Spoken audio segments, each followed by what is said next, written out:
Today we are going to do palabok, my seafood version. For our ingredients, this is 1 pack of bihon.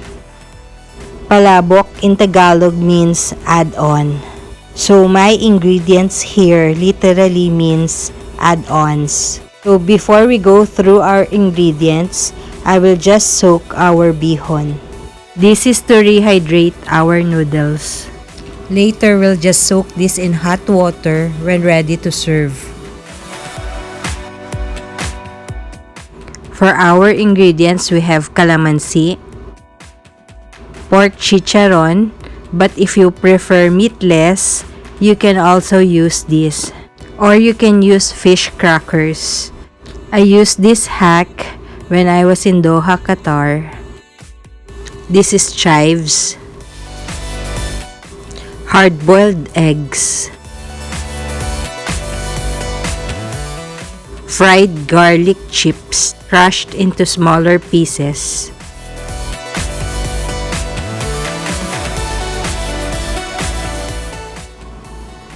three cloves of garlic, 2 heads of onion, patis or fish sauce, salt to taste, powdered Annato or atsuete, 1 teaspoon of black pepper,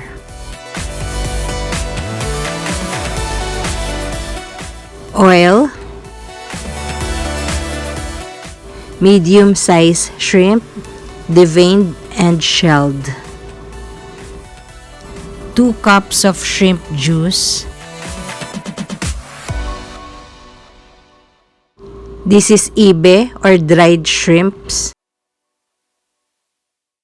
This is the bottled tinapa. I just cut them into smaller pieces. You can also use tinapa, just flake them. Just make sure to remove all fish bones.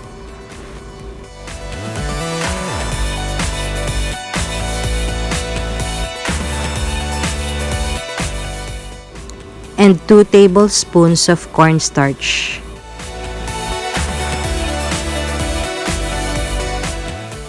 The first step is to get the flavor from the shrimp.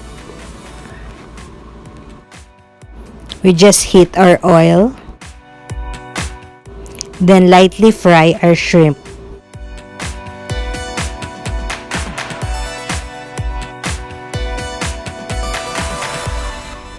Then we will add our shrimp juice. I extracted this from the head of the shrimp. So we'll just simmer to reduce our broth and cook our shrimp.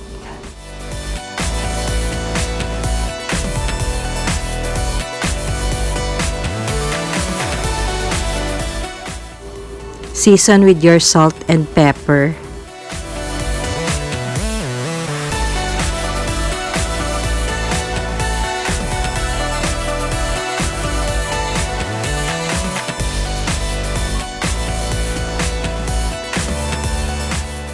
I am now straining our shrimp, then we'll set aside for garnish later.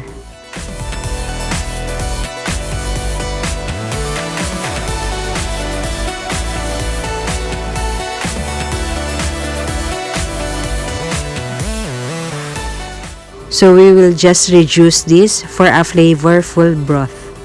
Then we set aside for our sauce later. On this pan, we will saute our tinapa toppings. Heat our oil.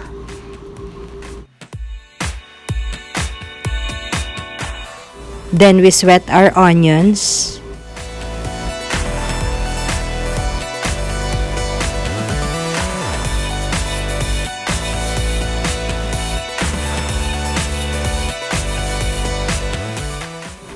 When translucent, we add our garlic.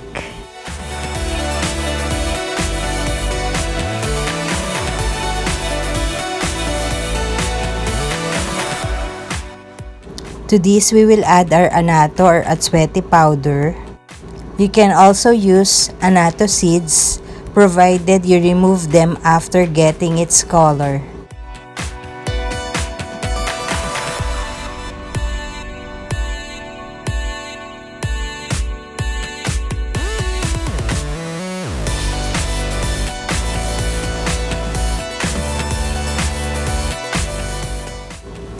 We will now add at least a tablespoon of patis or fish sauce.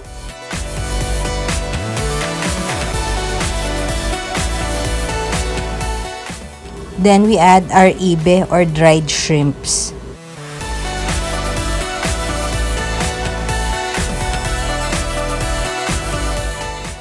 Followed by our tinapa flakes.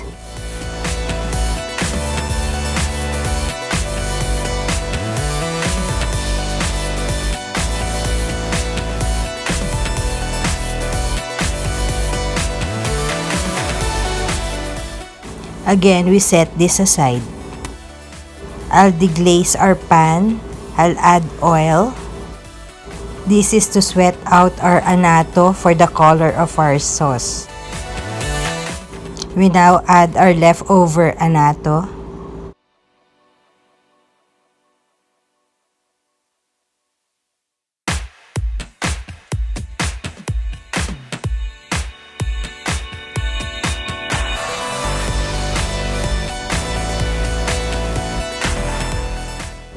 Then we add our cornstarch.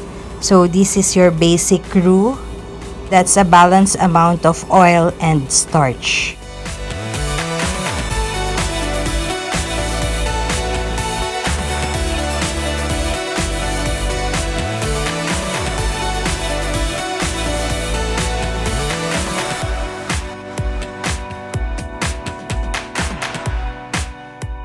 When your cornstarch is fully dissolved, you may now add your shrimp broth.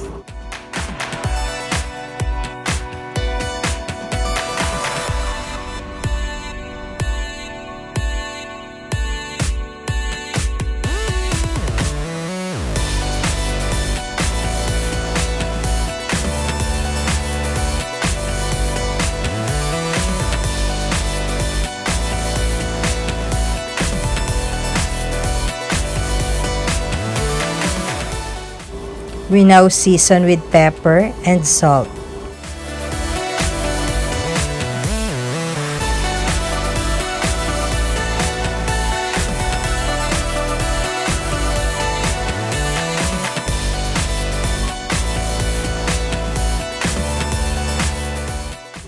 Let this simmer. Have a taste before serving. And check if consistency is to your liking. And we will now be plating. Our shrimps are pricier. Most restaurants cut this in half. So I prefer using scissors to cut this in the middle.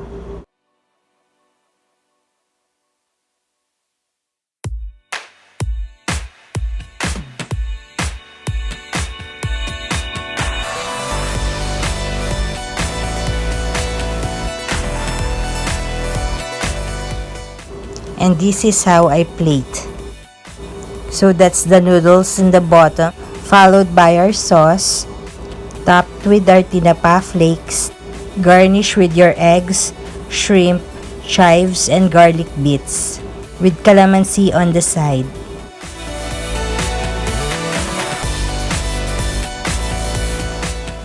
Like and subscribe.